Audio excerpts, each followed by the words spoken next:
Hey sports fans, how you doing? This is Phil Fumano, and I'm here with one-on-one interview with Brian Catman Cataquet.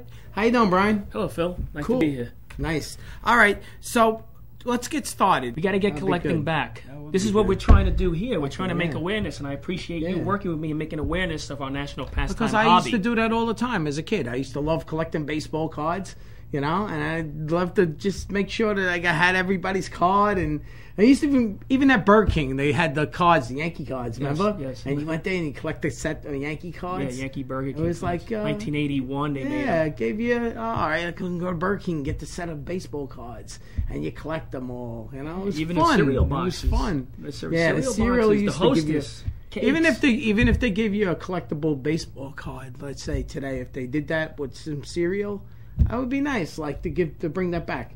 Back in the day, they did Cracker Jack. Remember, you used to get a nice little toy yes. surprise. Now they give you a little piece of paper. It doesn't even have no significant value and a kind of collectible to it. You And know the what I mean? Cracker Jacks go back to 1914. They There you made go. Cracker Jack cards, 1914 and 1915. Kellogg's used to have the cards. Kellogg's Remember they had those three-dimensional Three cards? Ds, you're right, exactly. I showed you a have- couple of those. Yes, too, I have right? complete sets of those. Those are, I mean, Kellogg's, I think the first year Kellogg's was 73, was it? The first time they issued 3D Right. cards? Okay, name some of your discoveries, your card discoveries that you discovered. Well, this is how I got my name in the business. I'm 35 now. When I was 19, I Right. started discovering old cards. I've discovered the 1936 Pittsburgh Sun telegraphic stamps. They were unknown until I discovered them. I discovered them back in 1997. I mean, I discovered dozens and dozens. I can't think of every one. How'd you discover them? Let's say. I just always had an eye. I had an eye for the oddball vintage cards, Right. and they would always appeal to me, and I would just buy them from dealers, or when I saw something very oddballish, unique that I haven't seen through the price guides, I would just pick them up for my collection, and then I would come home and I would try to find the try to find the prices on them, and I couldn't Right. find them. So then I did some research on them. That's and how I you found- know you kind of discovered. I that, discovered, right. yeah. And then I started discovering, that was my pursuit when I Right. was from 19 to 23. That was my pursuit, finding unknown cards. And then I would photocopy the card, send it to the hobby publications. And then they would list credit it. me with my discovery, and they were right That's about nice. they were right about me. So I've discovered dozens of vintage Are they card issues. are they valuable? Did they become valuable? Like if any one of them became valuable that you discovered? Well, all my cards that I've discovered, I discovered probably Right. 30 or 40 issues. I sold them all personally, Right. but it depends on the typical collector. I mean, sometimes you never know what the psyche is of a buyer. If he needs that card for a set, and it's the first one, you never know how much they're going to pay for it. Talking about selling and the internet is so big now. Talk about the web and how it affected you in the card market with the internet now. I mean, it must be great for you, with the internet. It makes things like you can get to the whole world. Go ahead, talk about that. Go ahead. The internet, definitely a benefit. In the past, you would run advertisements in print and in the newspapers and magazines that would circle the 50 states, and collectors will call you to buy a card. That's how we did business. But now everything's done on email. It helps, because when you put a card up online, it's seen all over the world. So I've been able to develop clientele overseas. I have clients in England. I have clients in Japan. You work with eBay, right? I do stuff on eBay. Amazon, you could do work Yes, with. also on Amazon. my website, on briancataquet.com. That's it. So it's helped me market myself and my business over to other countries, which was actually Going beneficial. on a lot of talk shows. You've been on my show a couple of times. You appeared on my New York Rocks program, but also you appeared with other interviewers that had interviewed you about the card collecting. That helps a lot. And besides, you did a couple commercials too. So talk a little bit about that. How getting out there, you getting yourself out there and on TV and making commercials. How's that benefit you? Well, the first thing I want to do is, I want kids to really get involved in collecting again, like I did. It's a lost hobby, and yes, I've been all over New York City doing public appearances. Speaking about the card industry, I've been on the Yes Network. I've been on Sportsnet New York with my television commercials for baseball.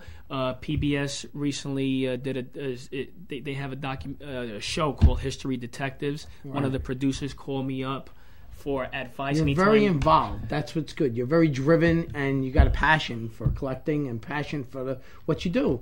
You actually made a hobby. It was a hobby for you. And you made it into a career, and you love what you do, and it shows. It shows yes. Because that's what I do. My show, I love what I do. You do very well, and you do a very good job hosting, and you know your stuff. It's fun. It's fun. When it ain't fun no more, that's when you stop doing it. But you know what? I'll never stop doing it because I always have fun. It's great collecting. It's great, getting out there and helping people and talking about careers and interviewing and stuff. So I mean, if you love baseball, this has to be the best job. You wake up every day, you pick up a baseball card. Who doesn't really like sports? I mean, every young kid out there. I mean, it's such a great outlet, to get going. All right, so let's get back to, let's say, a tip on buying a card. You want to buy a card. Give the people out there, the sports fans, the sports collectors, a tip on buying a card. What would they need to do? Well, buying a card.